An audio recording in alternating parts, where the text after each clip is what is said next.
ઇન્દ્ર અધિપતિ, આ મનના જગતનો રાજા ઇન્દ્ર, એટલે બધી ઇન્દ્રિયો મન કે એવી રીતે એને કાબુમાં રહે. બહાર ગામની વાત નહીં, આપણા ગામની જ કરીએ. આપણે બેઠા એ આપણા ગામમાં બેઠા છીએ.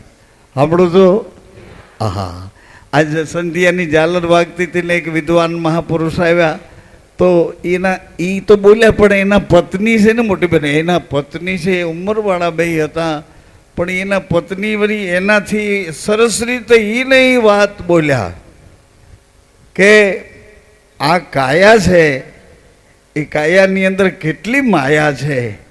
એ કાયા આંખના ભાગમાં, એ કાયા કાનના ભાગમાં, નાકના ભાગમાં, જીભના ભાગમાં, બધી દિશા એવી સરસ રીતે એણે રજૂ કરી. તો હું તો વિચારમાં પડ્યો,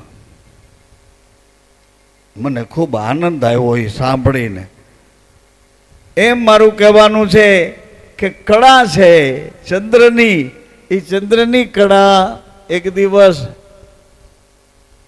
વાત કરું કે જી સાંભળવું છે. હે જી તો અરે જી ગયા વાડીએ ગયા છે, ભાત દેવા ગયા હાથીને. તો એને ખબર ન પડી કે આ જી ઓલા રાતે કહેતો તો એ નોખો છે ને, અટાણે આવે એ નોખો છે. જીજી સવારે જતા હતા એ જીજી હતા ને રાતે. તો ચંદ્રને એક વખત ગૌતમ ઋષિના તપને પ્રભાવે, ગૌતમ ઋષિના તપબળથી અહલ્યા દેવી એમને પ્રાપ્ત થયા હતા. અને અહલ્યા દેવી અતિ પોતાના માતા પિતાની કૃપાથી, મા ને બાપની ભક્તિથી તમને રૂપ મળે છે. એ મોટી બેન, એ ભાઈઓ, પછી રૂપમાં તમે વધારો કરવા જાઓ તો કોક દીક રૂપ કરૂપ થઈ જાય. ધ્યાન દેજો. જે રૂપ ભગવાને આપ્યું છે માતા પિતાની, એ અનહદ એની તપની ક્રિયા છે. એ જેવડા તપવાળા હતા, સાચા બોલા હતા, પ્રમાણિક હતા, સંતોષી હતા, નિર્વિકારી હતા, એને તપ કહે છે. મોટી બેન, આમ કાં કરો તમે, ઘડીએ ઘડીએ કોકનું પાકીટ પડી ગયું તો ઉપાડીને કંઈ હંતાડી ન દેવાય. એ જેનું હોય એને જાહેર કરો કે કેનું છે, એ બેના કેનું છે, એને તપ કહેવાય. સારે કોર ભડકા કરીને વચમાં બેહું, એ તપ હસી તપસ્વીઓનું તપ કહેવાય. એટલે ચંદ્ર, ઇન્દ્ર રાજા ચંદ્ર બની અને એક પાગલપન કરે છે અને અહલ્યાજીને ભરમાવે છે.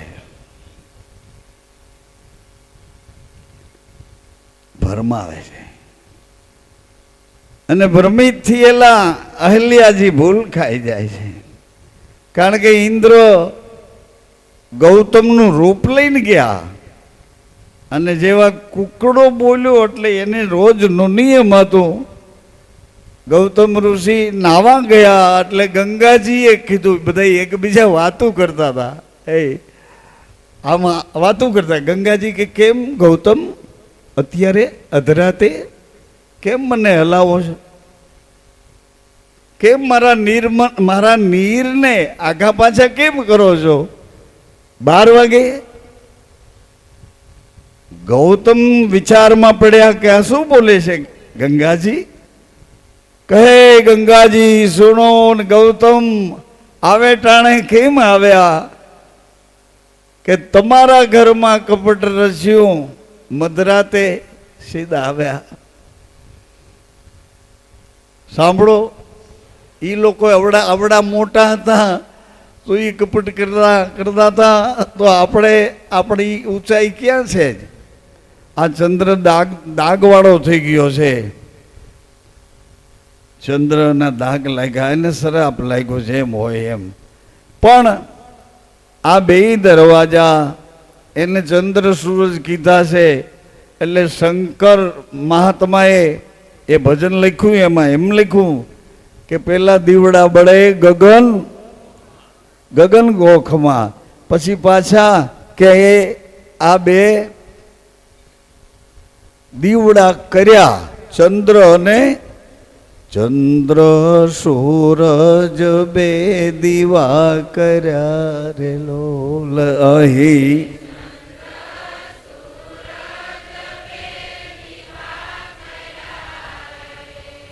આ અદ્ભુત રચના છે. આ શરીરમાં, શરીરના દેવી દેવતાઓ કેટલા બધા આપણી મદદ કરે, આપણી સેવા કરે.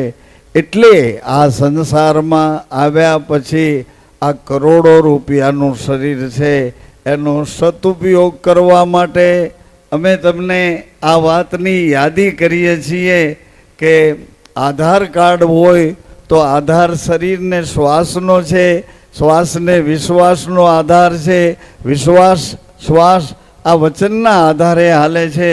એમ હવે તમે મંડળના ભાઈઓ બહેનો હો કે પુરુષોના મંડળોમાં હો તો મહેરબાની કરી અને મને આજ ન ગમ્યું એ હું હમણાં કહી દઉં.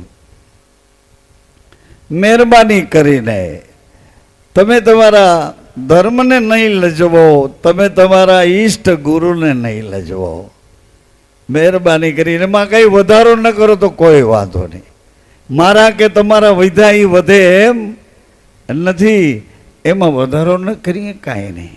પણ એમાં જે ભૂલ્યા હોય, જે ભટકી ગયા હોય, પડી ગયા હોય, કુસંગમાં ફસાઈ ગયા હોય, એની પાસે કાંઈ ન હોય, કોઈ આધાર સમાજમાં ન હોય, એવાને સારા વિચાર આપો. ક્યારે આપી શકો? તમે સારા વિચારેથી તમારા ઘરમાં રહેતા હો તો આપી શકો ને. રતા બાપુએ કીધું કે તમે મળજો કે નહીં, કે મેપા પ્રજાપતિ ને એ મારી બરોબરી છે, એ હું જે કંઈ કહેવા માગું છું એનાથી સવાયું તમને એ કહેશે. આમ સંતો આવા હતા. અમે તમને કહીએ છીએ તો તમે એમ માનો કે બાપુ આપણને ડારા દીધી રાખે. અમે તમને કાંઈ કહેતા નથી. જે કાંઈ કહેવાનું થાય, તમારી સામે જોવાનું થાય, તમને કોઈ પણ વસ્તુ અને સ્થિતિની યાદી કરવાની થાય, એ બધી પરમાત્માની કૃપા અને કરુણા છે, એનાથી થાય છે આ બધું. તો આવા રૂડા મકાનમાં આવી રૂડી પરમાત્માના ઘરની યાદીઓ લઈ આપણને રહેવા મળ્યું છે. અને વળી પાછા સંતો રાત ને દિવસ આપણી હારે જાગે છે. હવે જેટલા એમાં દાખલ થઈ ગયા છે એને હું એમ કહું છું, એની ફરિયાદ એવા પ્રકારની છે કે અહીં રસોડામાં જાય તો રસોડા વિભાગવાળા, આ બાજુ જઈએ તો આ વિભાગવાળા, ઓ બાજુવાળા, એ બાજુવાળા, બધા સૌના ગ્રુપમાં ગોઠવાઈ ગયા. પણ એના ગ્રુપમાં તમે એના આસિસ્ટન્ટ થઈ જાઓ, તમે સીધા સુપરવાઇઝર શું કામ થાઓ? એ ગ્રુપમાં ગોઠવાઈ ગયા હોય. હું જદી મારા ગુરુ પાસે ગયો, અરે એટલા બધા ગ્રુપો જોયા પ્રસાદજી કે મેં કહું આમાં આપણો ચાનસ લાગે તેમ. મેં કહું એ મુરદાસ તારું ડાપણ હોય એટલું બધું શાંતિથી પડીકામાં પાછું વીટી લે, આમાં કાંઈ આપણો નંબર. અમદાવાદમાં મણિનગરમાં લોહાણા સમાજની વાડીમાં કાંકરિયા પહેલી ગુરુ પૂર્ણિમા, અને એમાં ગુરુજી રાજયોગી સાંભળ્યું તમે? હા, એમ કોઈ જ્ઞાન યોગી હોય, કોઈ ભક્તિ યોગી હોય, પરંતુ રાજયોગી એની બધી આમ ભૂમિકા રાજયોગની. મતલબ એમ કે હું દર્શન કે કરોડો પોતીઓ બે બાજુ ઊભા હોય, એવી દીકરીઓ બહેનો અપસરામ જેવી, હાથમાં ફૂલની સામગ્રી, કોઈના હાથમાં પ્રસાદની સામગ્રી, કોઈના હાથમાં ભેટ દેવાની સામગ્રી, આ બેઠાને એ સાંભળે છે ને તમને કહું છું. એટલે એ બધા લાઈનમાં ઊભા હતા, લાઈનમાં ઊભા હતા અને સમજણા થઈને ઊભા હતા. ઊભા કઈ મને ખીજાતા નહોતા કે આમ બે જણા બાંધે એટલે દરવાજે કે મને મારે નથી આવું જાય, તારી લાઈનમાં નથી ઊભું જા. હું બોલ્યો એવું સાંભળ્યું મેં એટલે બોલ્યો. મેં કીધું ભાઈ ઉભા રહ્યો આવડા લાઈનવાળા કોણ છે? એ ભાઈ ઉભા રહ્યો, ઓલા ભાઈને બોલાવો. એને અહીંયા બોલાવો ને, અહીં પહેલાં ઉભાડો, એને કંઈ ઊભવાની જરૂર નથી.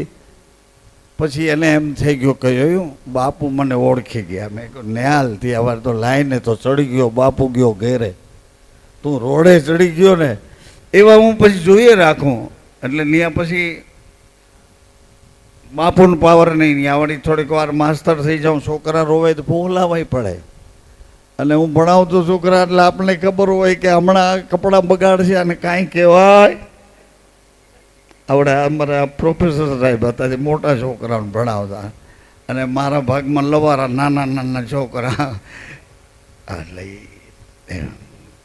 એટલે હું આમ આડેધડે નથી બોલતો, પણ સમજણા અસમજથી, કોઈ મધ્યમ સમજથી બધા બેઠા. થોડી વાર કોક આવ્યા છે, કોઈ ભજન પૂરા થાય ત્યાં સુધી બેહવાના, કોઈ ભજન પૂરા થઈ જાય ને પછી જો જા કીએ તો જાવું, નકર નથી જાવું, એવા થઈને આવ્યા. સાંભળો, હા એમ છે. એટલે મારે તો મોટે પાયે બધાને શાંતિથી બેહાડવા હોય તો બેહાડી શકો, અને બધાને મોટે પાયે બધાડવા હોય તો હમણાં જ 2 ગ્રુપ કરી નાખો. તમારા જ ઘરમાં તકરાર ઊભી ન કરું તો તમારા જ ઘરમાં તકરાર ઊભી કરી દઉં. હજી ઘર તમે સંસારને કહો છો, પણ ઘર આ છે, આ ઘર રે આ રહ્યો. આ ઘરમાં તમે કઈ જેવા તેવા કપટ કરો છો. આ ઘરમાં આ ઘરમાં રહીને તમે બાઈ વારે કેવા દગા કરો છો. આ ઘરમાં રહીને તમે ભાઈ વારે કેવા દગા કરો છો. કયો બધાડું ધડાધડી બોલે ઘેર ગયા ભેરી. અમુક તો અહીંયા આખું કાઢવા માંડે, જો તારો બાપ કહે છે. અહીંયા આખું મંડે કાઢવા કે જો તારો બાપ કહે. અને એ બધા કાર્યક્રમ અમે હળવેકથી ઠેકડો મારીને પાર કરીને તમારી પાસે આવ્યા છે. હુકમેથી આવ્યા, અમારે મેળે નથી ઘૂસી ગયા સુરતમાં. આજે હુકમે આવ્યા કે અહીં તમારું કામ છે. એટલે હું તો વિચારમાં પડ્યો કે મારું શું કામ હોય એમ. પણ ગુરુ અને ગુરુની ગમ, મનુષ્ય અને મનુષ્યની જીવન યાત્રાનું આ શરીર. હવે વિનંતી છેલ્લી મારી સાંભળો. આધાર કાર્ડ નામનું કાર્ડ મળ્યું છે આપણને. તો એ આધાર કાર્ડ સામાન્ય માણસનો અધિકાર એવું એમાં લખ્યું છે. કલ્પેશભાઈ, એવું લખ્યું છે આધાર કાર્ડમાં, સામાન્ય માણસનો અધિકાર. સાંભળો બાપા. હવે એ સામાન્ય માણસમાંથી તમારે વિશિષ્ટ માણસ થવું હોય તો સામાન્ય માણસની જેમ ન જીવાય. આજે હું ઉપર બારીએથી જોતો હતો તો 2-3 બહેનો આવ્યા ને 2 ભાઈઓ ઊભા હતા. એટલે એ એવી રીતે ખોટી રીતે હસવાની શરૂઆત એણે કરી. બાયું ખોટું બોલીને હસવા માંડી. ઓલા આદમી પણ વેવલો ડાયરો, એની સામે વેવલાઈ કરીને હસવા માંડ્યા. હવે હું હતો ઉપર, જો નીચે હું તો મારો માસ્તર એને કંઈક કહેત, હાથ ન ઉપાડું તો જીભ ઉપાડું તો બાકી ન રહે ને. હાથની જરૂર ન પડે. સાસતિયાએ કીધું જેસલને કે તમે માગ્યું હોત તો આ ઘોડીને આમાં હું એવું હતું, આ લોહિયાળો હાથ કરીને બેઠા. માગ્યું તો આપી દે, તોડી ઘોડીને તલવાર બેય તમને આપી દે. જેસલ કે પણ હું કઈ સાધુ બ્રાહ્મણ તો નહોતો, કઈ માગવા આવ્યો નહોતો. સાંભળી જીભ એની, ઓની ઉદાર જીભ હતી કે આપી દે. આની જીભ હતી કે હું એવો નહોતો, હું તો કાયદેસર હતો. અને ફરી પાછો કાયદેસર કોઈ દી ન પકડાવ એવો ચોર હતો. એટલે વિશિષ્ટ માણસના અધિકારો આપણને મળે. આ બધી ભલતી સલતી વાતો કરીને કહેવા એ જાઉં છું કે સામાન્ય માણસ એટલે આ ભારતની ભૂમિમાં, આ ફલાણા ગુજરાત રાજ્યમાં, આ સુરત જિલ્લામાં, આ વિસ્તાર ગ્રામ્ય વિસ્તારમાં, આ રાંદેર ને અડાજણ વિસ્તારના તાપીના કિનારા ઉપર, જાગીરપુરામાં, રામમઢીમાં એક સામાન્ય માણસ તરીકે હું આવ્યો છું. હવે એમાંથી મારે વિશિષ્ટ માણસ થવું છે. વિશિષ્ટ માણસ પાછી વિશિષ્ટ માણસ થઈ જવું હોય તો એવા આપણા વિચારો રાખો મોટી બેન, એવી આપણી પ્રમાણિકતા રાખો આપણા પતિ તરફ, આપણા કુટુંબ તરફ. આપણા ભાઈઓ લાગતા વળગતા હોય એની અરે ઝઘડા ટંટા કોઈ ગેરસમજો થઈ હોય તો ગુરુમુખીને તો શોભે જ નહીં. હું એમ કહું તમારો મોટો ભાઈ તો કે નથી બોલતા, અરે તો તારી ઉપર ગુરુનું બાનું ખોટું પડે મિત્ર. તે જે ગુરુનું નામ લીધું છે એ ખોટું પડે. આમાંથી વિશિષ્ટ માણસ ન બનાય. સામાન્ય માણસના અધિકાર છે કે ભારતમાં દાળ ભાત શાક રોટલી ખાય અને દાળ રોટલી ખાય બે જોડી કપડાં પહેરીને ભારતમાં સવાર સાંજ હુનર કરો, પુરુષાર્થ કરો, ચોરી કરો, ગમે એ કરો, પણ તને જીવવાનો અધિકાર ભારતમાં આ કાર્ડ આપે છે. હવે તમારા ને મારા વચ્ચે વિશિષ્ટ માણસો છે કે નહીં? હા તો કયો. આપણી વચ્ચે વિશિષ્ટ માણસો છે, સમજણા માણસો છે. એક બેન મોટા ઓલા હોદ્દા પર હતા, મળવા આવ્યા ને અમને કથામાં ભગવાનને, તો એ આખા શહેરના જવાબદાર નાગરિક હતા, મેયરસિંહ. એટલે એ વિશિષ્ટ કહેવાય. સાંભળો લે, કેમ ઠંડા પડી જાવ છો? તમને લાગુ પડે છે આ આદમીઓને ગગલાવે રાખો ને બાયુને એ ગાયરું કાઢે રાખ્યા આ દાઢીયાળા. એમાં વિશિષ્ટ આદમી કેવી રીતે, વિશિષ્ટ વ્યક્તિ કેવી રીતે થવું? હાલો, વિશિષ્ટ વ્યક્તિ બની જાઓ તો એવા માણસો સાથે એવા સંસ્કારોથી રહેવું જોઈએ, બોલવામાં ધ્યાન રાખવું જોઈએ, આંખોને કાબૂમાં રાખવી જોઈએ. જ્યાં ત્યાં જેનું તેનું સાંભળીને મગજ બગાડવાનો ધંધો બંધ કરવો જોઈએ. બધોય વાંક મારી ઘરવાળીનો છે એવું ન કરવું, બધોય વાંક મારા ધણીનો છે એવું ન કરવું, અને આના તરફ વેમ ન કરવો, અને આના તરફ શંકા ન કરવી. આની કોઈ નિશાળું જોઈ તમે? આ ગુરુની નિશાળ છે. ગુરુનો પ્રભાવ જ એવા પ્રકારનો આવે છે કે એ તમને જોવાની ના પાડે. ઓટોમેટિક આ નામ અખંડ બહુનામી વચન સત તું. નામ તે મારો શ્વાસ છે. શ્વાસ તે હું છું. બોડી મારું બંધારણ છે. અખંડ, અરે અખંડ મારો વિશ્વાસ છે. વિશ્વાસમાંથી આવેલો શ્વાસ તે હું છું. બહુનામી, બહુનામી સચરાચરમાં બોલે છે,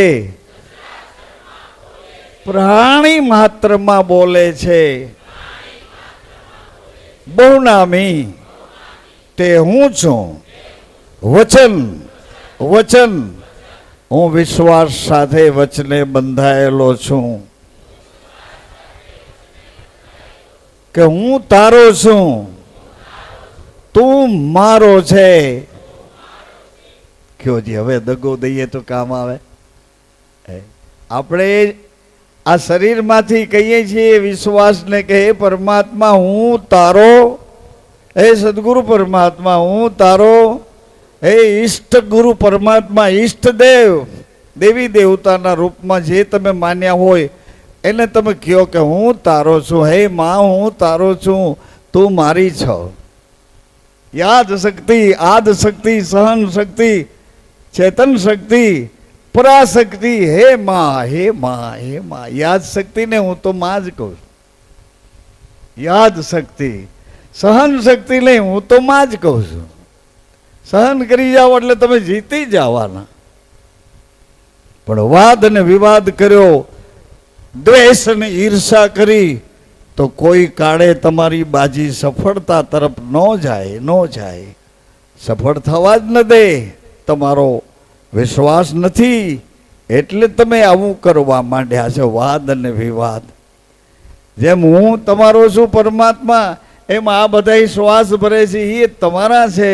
એ જો તમારા હોય ને હું તમારો હોઉં તો આ બધાય મને લાગતા વળગતા છે, પણ તમો ગુણી હારે મારે કાંઈ કામ નથી, રજોગુણી હારે મારે કાંઈ કામ નથી. હું તો સત્વગુણથી રહેતા હોય એની હારે મારા સત્વગુણનો વિકાસ કરવા માટે અભ્યાસ કરીને રહું છું. ઘણી વખત ઘણા માણસો તમારી યારે ઝઘડો કરી લે તો એને ખાલી એટલું જ કહેવાનું, મોટી બેન, એ ભાઈ કે મને તારી હારે શું ગાળ બોલવી એ બધી ખબર હતી, પણ મારા ગુરુએ ભૂલાવી દીધું છે બધું, એટલે હવે મને તારી હારે ઝઘડો કરવાનો ટાઈમ, તારી હારે જીભા જોડી કરવાનો ટાઈમ. અરે હું એને બોલવાની શું જરૂર છે? આપણે મનોમન સમજી લેવાનું કે આપણી પાસે ગુરુરામ નામનો શ્વાસો તોડવાની આપણને કંઈ જરૂર નથી, અને આપણી પાસે એવો કોઈ ટાઈમ નથી. પછી સજ્જન માણસ નંબર 3, સામાન્ય માણસ, વિશિષ્ટ માણસ, સજ્જન માણસ. નંબર 4, પ્રમાણિક માણસ. પગથિયે હાલો ને મારા બાપ, શું બેસી ગયા છો ટૂટિયા પલોઠી વારીને? હું આસન, હવે ધૂળ આસન વાળવા જાઉં તો બધા તમારા કલ્પનાના કરેલા તમારા કર્મ એ બધા સામા દેખાય. એમાં આસન શું કરે? શરીરની કસરત જેટલી કરો એટલા તો ભોગવો છો. કસરત શું કરે ભલા? એક્સરસાઇઝ કરો, દોડો, જે કંઈ કરો, અહીં જ્યાં કરવાની જરૂર છે. સુખરામ બાપાએ કીધું, શુકર કી બંધ કર સીડી, वही मार्ग मोक्ष का है. बीज सुकामे पाड़ो जो, पूनम सुकामे उजવો છો. બીજ પૂનમનું બંધારણ આ શરીરમાં છે. આ શરીરની ઉત્પત્તિ એટલે શરીર ઇઝ બીજ, અને શરીર જેના પંપથી આલે શ્વાસ એ પૂર્ણ વિશ્વાસ, એ જ પૂર્ણ કળા. હે વિશ્વાસ. શ્રદ્ધા એટલે શ્રદ્ધા, ઘણાય કે અંધશ્રદ્ધા. અરે શ્રદ્ધા આંધળી ન હોય, શ્રદ્ધાને ધારણ કરવા વાળો બેભાન હોય. સજ્જન માણસ નંબર 3. પછી આવે છે પ્રમાણિક માણસ નંબર 4. પછી આવે છે નંબર 5. 5 નંબરની ભૂમિકા છે એ સાધુ ચરિત માણસ. કોટ અને પાટલુનમાં અરે સાધુ ચરિત જીવન જીવે છે. કોઈના ગુણને જોતો નથી, કોઈના અવગુણને જોતો નથી, કોઈની નિંદા કરતો નથી, કોઈની સ્તુતિ કરતો નથી. આ સાધુ ચરિત. સાધુ એટલે ખાલી ટીલા અથવા તો ખાલી યુનિફોર્મ, ખાલી નહીં. એ સાધુનું બધું સાચું દર્શન છે, ગણવેશ છે સાધુનો. સજ્જન પુરુષોનો ગણવેશ આપણને બતાવીએ, આપણે સજ્જન જેવા લાગીએ, પણ લુગડા પછી આપણા કર્મો છે આપણને ના પાડે છે કે આવા ધંધા શું કામે કરે છે, મને શું કામ નિર્બળ બનાવે છે. અંદરથી દેવી દેવતાઓ બધા નારાજ થઈ જાય છે. રામદેવરા અહીંથી કોકે મોબાઈલમાં જેટલા અહીંયા રામદેવરા અત્યારે સેવા કરવા ગયા છે ભાઈઓ, એ આજે અત્યારે આપણા રામદેવરાના રામમઢી આશ્રમમાં પ્રસાદ બાપુ લગભગ 250 માણસો છે. આજે રામદેવરા આપણા આશ્રમ રામમઢીમાં આજે ત્યાં પણ જ્યોત જગાડી છે. વાલારામ બાપુ કાલાવડ પાસે એક આશ્રમના મંત મહારાજ છે. તો પીપર અને એના આજુબાજુના રાજકોટ સુધીના એના બધા સેવક પરિવારના ભાઈઓ બહેનો બધા ત્યાં મળ્યા છે. થોડાક ચાલીને ગયા છે, 2 બસો એને એ ચાલીને ગયા, એનું સ્વાગત કરવા માટે ગઈ છે. એ બધાનું આજે જમણવાર પણ ત્યાં રણુજાની રામમઢીમાં હતું, અને એ બધાનું ત્યાં આજે ભજન સત્સંગ કીર્તન જે હોય તે પણ આજે જ્યોત પાઠ ત્યાં પણ છે. એટલે અહીંથી આપણા ભાઈઓ સેવા કરવા ગયા છે. એમાં એ જે સેવા કરવા ગયેલા ભાઈઓ છે એ બધા ભાઈઓએ બહેનોએ બધાએ મળીને તમને આ શુક્રવારની ટ્રેનમાંથી શનિવારની ટ્રેનમાં જથ્થાબંધ સીતારામ મોકલા છે. ઓલા રણુજાથી સીતારામ કે જ ભગવાનના ખોરામાંથી, અને અહીં તમે એને જવાબ નથી દેતા. એ સાંભળે એમ તો કયો સીતારામ. હાવ નકરે નકરી ચીસું પાડીને હું કરવાના. હૃદયથી બોલતું હોય તો હૃદયને બોલાવો ને. આહા, હૃદય બોલે ને. આ હૃદય બોલે એટલે આંખ ભીની થઈ જાય કે તમે કેવા ભાગશાળી છો કે ભગવાનના દરબારમાં, ભગવાનના ખોડામાં અને ભગવાનના પટાંગણમાં આપણી રામમટી તો હાવ ભગવાનના ખોડામાં, ભગવાનના જ કમ્પાઉન્ડમાં છે.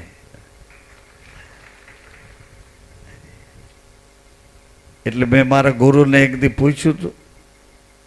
મેં કહું બાપા,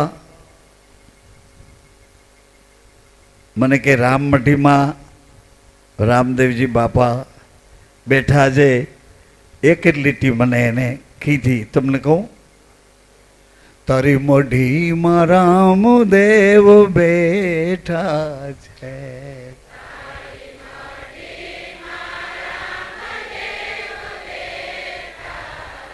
એ તારી મઢીમાં રામદેવ બેઠા છે,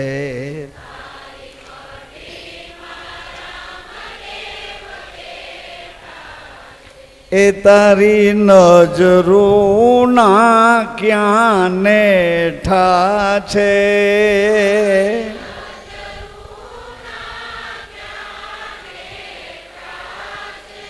હમણાં આપણે ખુલાસો કર્યો કે આંખ એટલે મન, નજરોના એટલે જોવાના સરનામા નથી. એ સાચું છે, કારણ કે આપણે જો રામમઢીમાં બેઠા છીએ એવી રીતે આપણી આંખને ખોલીએ તો આપણને કોઈના દોષ નો દેખાવા જોઈએ, નો દેખાવા જોઈએ, નો દેખાવા જોઈએ, કોઈના દોષ નો દેખાવા જોઈએ, નો દેખાવા જોઈએ. જો રામમઢીમાં બેઠા હોય તો તારી નજરોના ક્યાં નેઠા છે, તારી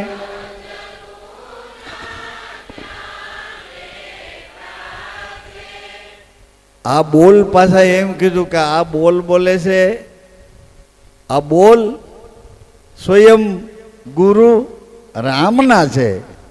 મેં તો એમાં લખ્યું ભાઈ હવના ઓલાનો મહિમા હોય ને ભાઈ, એટલે મેં એમાં લાલ આ બોલ સ્વયં ગુરુ લાલના છે, અંતરના ઊંડાણના વાલના છે.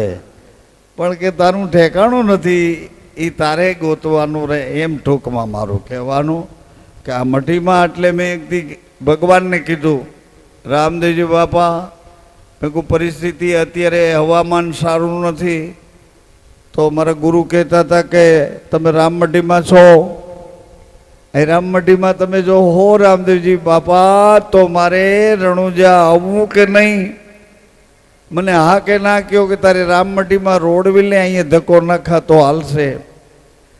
એટલે એણે કીધું કે તું રામમઢીમાં તો હું છું જ તે, પણ ત્યાંથી 100 કિલોમીટર કદાચ આઘો વયો જાય વાપી વલસાડ બાજુ, તો ન્યાય તું મને યાદ કરીશ તો ન્યાય હું છું તે. પણ 600 વર્ષથી એક મારા નામની અહીંયા અખંડ જ્યોત છે, એ જ્યોતને જોવા તું આવી જઈશ ને તો તારો થાક ઉતરી જશે. બાકી તો હું તારી રામમઢીમાં છું, રામમઢીમાંથી કદાચ કિલોમીટર આઘો વયો જા તો ત્યાં પણ છું. જ્યાં સમરે ત્યાં હાજરા બધી છું, પણ અહીંયા મારી 600 વર્ષની જ્યોત છે. એમ આપણે અહીંયા 40 વર્ષની જ્યોત છે, એ પગલે પગલે આપણે હાલ્યા જઈએ, પગલે પગલે. એમાં વળી કોઈ ગુરુ મળી જાય, કોઈ છેતરી જાય આપણને તો એ આપણે તો એને કે ભાઈ મારી એટલી ગફલત છે નકર તું હું છેતરી જા ધૂળ એટલી મારી ગફલત છે તમે